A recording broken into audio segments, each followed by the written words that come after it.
মই শব্দস্পৰ্শী, এটি কাহিনীৰ আৰম্ভণি, কল্পনাৰ জীয়া আৱেগৰ কাহিনী, শব্দস্পৰ্শীৰ কাহিনী। শব্দস্পৰ্শী, তুমি জীৱনৰ নায়িকা নে চৰিত্ৰ, কাহিনীৰ নে বাস্তৱৰ? তুমি সিঁচি যোৱা তোমাৰ ভাৱনা, তোমাৰ কল্পনা, তোমাৰ কাহিনী। বুকুৰ পৰা বুকুলৈ সিঁচি সিঁচি বোৱাই যোৱা তোমাৰ মুখেৰে। তুমি শব্দস্পৰ্শী। মই শব্দস্পৰ্শী, মানে চাগে শব্দৰে স্পৰ্শ কৰা। মানুহে কয় মোৰ নাম যেনে মই মানুহজনী তেনেই, সঁচানে মিছা তাক একেবাৰেই নাজানো। মানুহে যি কয় তাকেই গ্ৰহণ কৰিছোঁ। মই মোৰ কথা কৈ ভাল নেপাওঁ, অহংকাৰ কৰা যেন লাগে। তথাপি কিয় জানো আজি হৃদয়ৰ ভাৱনাবোৰে ভাষা হ'ব বিচাৰিছে। ময়ো মোৰ ভাষাবোৰ বিলীন কৰিব বিচাৰোঁ। মই ক'ব বিচাৰোঁ আজি মোৰ কাহিনী, চিঞৰি চিঞৰি ক'ব বিচাৰোঁ, প্ৰাণ খুলি ক'ব বিচাৰোঁ। মই শব্দস্পৰ্শী, মই শব্দস্পৰ্শী শৰ্মা, মই শব্দস্পৰ্শী শৰ্মা আহমেদ। আজি বহুত সুখী। মই সৰুৰে পৰা হাঁহি খুব ভাল পাইছিলোঁ, এতিয়াও পাওঁ। ককাই কৈছিল হাঁহি দিলে বোলে মোৰ বেৰিয়া দাঁতটো মুকুতাৰ দৰে জিলিকিছিল। এতিয়াও মানুহে কয় মোৰ দাঁতটোৰ কথা, পিছে আজিকালি লাজ নেলাগে। আগতে কিন্তু ককাৰ কথা শুনি ক'ৰ পৰা যে লাজ এটা আহি মোৰ দুগালত থুপ খাইছিল। মা আইতাই তেতিয়া মোক কাশ্মীৰী আপেল বুলি কৈছিল। ইছ, মই পিছে লাজ কৈ বহুত কথা কৈছিলোঁ। মোৰ সীমা নথকা কথাবোৰ শুনি কোনোবাই যদি মোৰ ওচৰতে বহি ৰৈছিল তেতিয়া মই বহুত সুখী হৈছিলোঁ।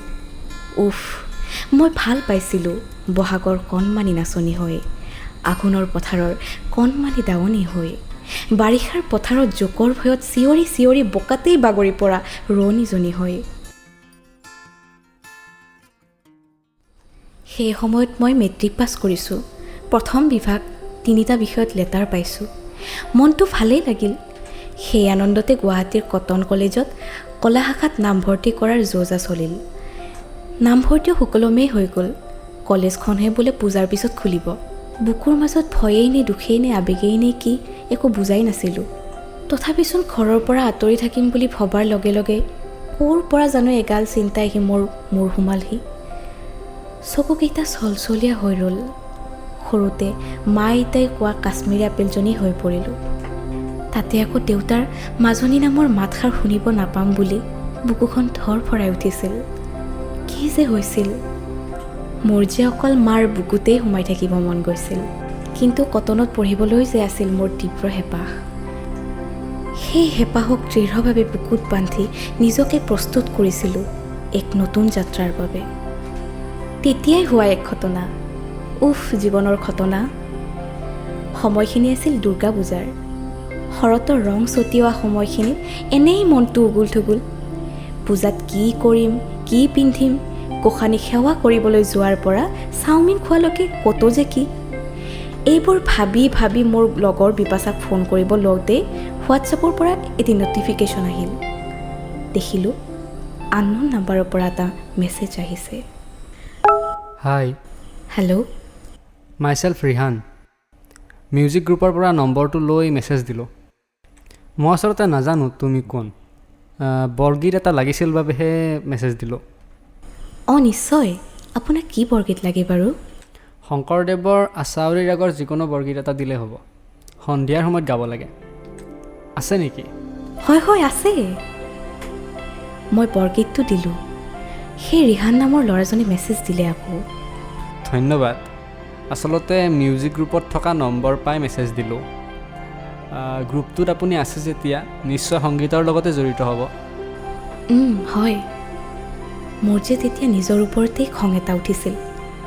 মই ইমান সময় কথা পাতিলোঁ অথচ ভালদৰে চিনাকিও নহ'লোঁ। অলপ পিছত নিজেই নাম্বাৰটো উলিয়াই মেছেজ এটা টাইপ কৰিলোঁ। হেল্ল'। কওক। আপোনাৰ লগত ভালদৰে চিনাকি হোৱা নহ'লেইচোন। হয়, মোৰ নাম ৰিহান আহমেদ, ঘৰ গোলাঘাটত। মেট্ৰিক পাছ কৰিলোঁ এইবাৰ। HSৰ বাবে কটন কলেজত নামভৰ্তি কৰিছোঁ। মিউজিক ভাল পাওঁ, ইমানেই আৰু। এতিয়া আপোনাৰ কথাও কিবা কওক। মই মোৰ সম্পূৰ্ণ কৰি পৰিচয়টো দিলোঁ। আপুনিতো আঁতৰাই তুমি কৰিলোঁ। আকৌ সুধিলোঁ, অলপ আচৰিত হৈয়ে সুধিলোঁ, বৰগীতটো কিয় লাগে? Nice question. শুনা, পূজা আহি আছে। ঘৰৰ ওচৰতে পূজা পাতে। মই প্ৰতিবাৰে পূজাৰ অনুষ্ঠানত সংগীত পৰিৱেশন কৰোঁ। এইবাৰ বৰগীত পৰিৱেশন কৰিম সাংস্কৃতিক সন্ধিয়াৰ আৰম্ভণিত। তাতেই লাগে। কিন্তু মই তাতেই ভাবি ৰৈ গ'লোঁ, এটা বেলেগ ধৰ্মৰ ল'ৰা হৈ বৰগীত গায়। Wow, he is unique. পিছদিনা সি আকৌ মেছেজ দিলে। কথা বতৰা আৰম্ভ কৰিলোঁ।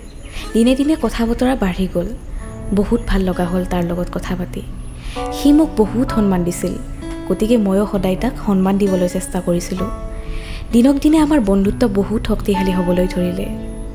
কিন্তু মই সদায় মনত এটা কথাই দৃঢ়ভাৱে সোমোৱাই ৰাখিছিলোঁ যে আমি দুয়ো বেলেগ বেলেগ ধৰ্মৰ, গতিকে আমাৰ মাজত বন্ধুত্ব তথা ভাতৃভগ্নীৰ সম্পৰ্কহে হ'ব পাৰিব, কিন্তু তাক প্ৰেমলৈ ৰূপান্তৰ কৰিব নোৱাৰি। এনেহ'লে মই মোৰ পৃথিৱীখনক কষ্ট দিয়া হ'ব। সেয়েহে মই ৰিহানৰ পৰা অলপ দূৰত্ব ৰাখিছিলোঁ। তথাপি লাহে লাহে আমি কেনেকৈ সময়বোৰ কটাইছোঁ গমেই নাপালোঁ। এদিন সি মোক কৈছিল, বুঢ়ী হ'লা আৰু কাৰো প্ৰেমত নপৰা নেকি? নিজে বৰ ডেকাটো, তোমাৰ গাতহে প্ৰেমে ফাকু খেলি আছে। বৰশী পানীত পেলাই আহিছোঁ মাছ আহিলে ধৰিম বুলি। মইতো নাই, মোৰ বিন্দাছ লাইফ।